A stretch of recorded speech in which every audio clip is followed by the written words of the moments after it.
It's time kung hindi mo bibigyan ng focus yung isang, because we have 24 hours in a day. Sa 24 hours na yan, buong araw ba dyan? Buong araw ba dyan ikaw ay nagtatrabaho? Sabi nila, kasi pag uwi ko, pagod na ako. See, if hindi ka gagawa ng bago, walang mangyayaring bago. If we will not change, nothing will change. Yes.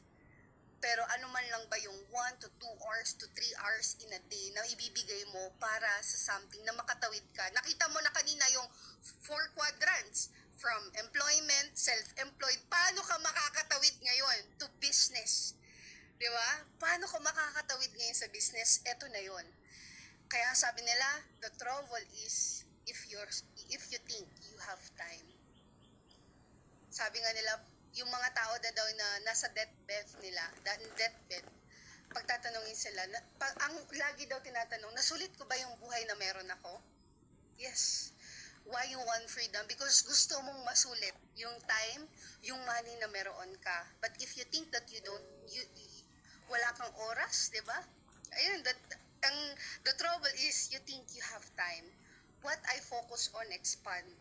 Kung nasan yung focus mo ngayon, kung saan mo nilalagay yung energy mo ngayon, yan yung mas lalaki.